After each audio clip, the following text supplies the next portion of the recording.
Hi everyone, welcome to @ऑन पोहानिया। स्वागत है आप सभी का इस प्यारे से यूट्यूब चैनल पर। दोस्तों, मैं अमन एक बार फिर से हाजिर हूँ आप सभी के लिए एक नए वीडियो सेशन में। आप सभी को पता है कि इस यूट्यूब प्लेटफॉर्म पर हम क्लास 10 का अकेडमिक मैथ्स पढ़ रहे हैं। बुक आपकी RS अग्रवाल है और चैप्टर की अगर हम बात करें तो ट्रिग्नोमेट्री चल रहा है आपका। ट्रिग्नोमेट्री में ट्रिग्नोमेट्री आइडेंटिटीज की बात करेंगे। एक्सरसाइज 13 पर हम पहुंच चुके हैं। ठीक है, एग्जाम्पल मैं आपके लिए लेके आता हूँ हर एक्सरसाइज से स्टार्टिंग में के पहले। ठीक है, तो यहाँ पर एग्जाम्पल 24 और 25 है, बहुत ही अच्छे और बेहतरीन क्वेश्चन है। और अगर RS अग्रवाल में पेज नंबर की बात करें तो 579 पर ये एग्जाम्पल है। तो चलिए फिर बिना किसी देरी के क्वेश्चन सॉल्व करते हैं। क्वेश्चन में क्या कह रहा है? Prove that cot theta plus cosec theta -1 upon cot theta minus cosec theta plus 1 दे रखा है equal to 1 plus cos theta और 1 अपॉन sin थीटा आपको प्रूव करना है। ठीक है, तो शुरुआत हम लेफ्ट हैंड साइड से करेंगे। कैसे, चलिए देखते हैं। तो लेफ्ट हैंड साइड में जो आपका ये लिखा हुआ है cot theta plus cosec theta, तो इसको एज इट इज लिखेंगे cot theta plus cosec theta, और जो -1 है इसके स्थान पर हम क्या लिख सकते हैं? cosec square theta minus cot square theta लिख सकते हैं। ठीक है, क्योंकि 1 को हम इस फंक्शन से रिप्लेस कर देंगे, क्योंकि ये एक ट्रिग्नोमेट्रिक आइडेंटिटीज होती है कि cosec square theta minus cot square theta equal to 1 होता है। ठीक है, अपॉन में जो आपका लिखा है उसे हम एज इट इज लिखेंगे cot theta minus cosec theta और प्लस 1 करके इस तरीके से। ठीक है, ये जो आपका फंक्शन लिखा हुआ, अगर मैं इसे a square minus B square करके एल्जेब्रिक फॉर्म से एक्सप्लेन करूं तो क्या आएगा? a माइनस बी यानी कि और a प्लस बी आएगा। a cosec थीटा, b आपका cot थीटा। तो कैसे लिखेंगे हम इसको? यहीं पे लिख देता हूं क्योंकि नीचे स्पेस नहीं है।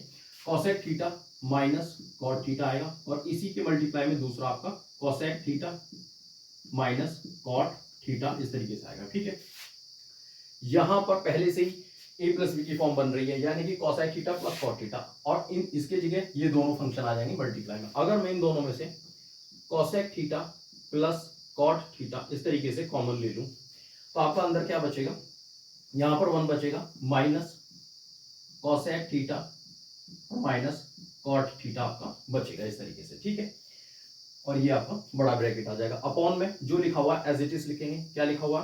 cot theta minus cosec theta और प्लस 1 लिखा हुआ। अगर मैं इसके अंदर मल्टीप्लाई करूंगा तो ये आपका माइनस का होगा और ये माइनस माइनस प्लस हो जाएगा। तो ये जो पूरा फंक्शन है आप इससे मैच कर सकते हैं। देखिए, cot प्लस का है, यहाँ भी cot प्लस का, cosec थीटा माइनस का, यहाँ भी माइनस का, और ये 1 प्लस का, ये भी 1 प्लस का, बस आगे पीछे लिखे हुए हैं। रीअरेंज करेंगे तो वही फंक्शन बन जाएगा। तो यानी कि ये कैंसिल हो जाएगा इस तरीके से। क्या बचा? cosec theta plus cot theta. इसको हम क्या लिखेंगे? रेसिप्रोकल रिलेशन से 1 अपॉन साइन थीटा लिख सकते हैं। कॉट को हम क्या लिख सकते हैं? Cos theta upon sine theta लिख सकते हैं इसको। ठीक है, इस तरीके से ये जो फंक्शन लिखा हुआ ये बचा हुआ था। ठीक है, फर्दर इसको एलसीएम लेकर अगर सॉल्व करेंगे तो अपॉन में साइन थीटा आएगा और ऊपर रहेगा आपका 1 प्लस कॉसेक थीटा।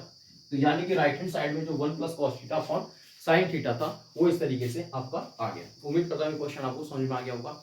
इससे पहले 2 या 3 क्वेश्चन मैं और भी लेके आया हूं, सेम पैटर्न पे क्वेश्चन थे। ठीक है, वो आपके सेक और टेन थीटा पर थे। ये कॉस के साथ कॉट चलता है, कॉसेक के साथ कॉट चलता है, तो इसलिए ये क्वेश्चन समझ में आया होगा।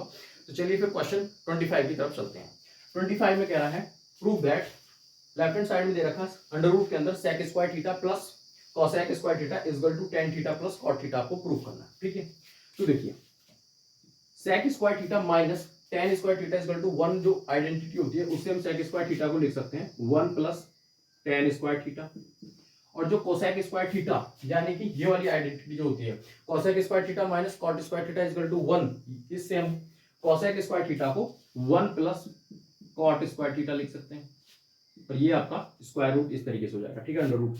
अब देखिए यहां पर tan स्क्वायर थीटा और प्लस cot स्क्वायर थीटा, और ये 1 और ये 1 आपका 2 हो जाएगा। ठीक है, इस तरीके से देखिए एक आइडेंटिटी होती है आपकी tan थीटा मल्टीप्लाई में अगर cot थीटा हो तो आपका 1 बन जाता है। ठीक है, तो देखिए 2 के मल्टीप्लाई में 1 तो हो ही सकता है। ठीक है, क्योंकि 2 1 2 लिख सकते हैं, तो 2 के अगर मल्टीप्लाई में हम इस तरीके से tan थीटा और मल्टीप्लाई में cot थीटा और लिख लें तो देखिए अगर मैं tan थीटा को a मानूं तो ये आपका क्या बनेगा a स्क्वायर, इसको b मानूं तो ये b स्क्वायर और प्लस 2ab, यानी कि a square plus b square plus 2ab की फॉर्म बन गई। ठीक है, तो किसका फॉर्मूला बनेगा? ये आपका tan थीटा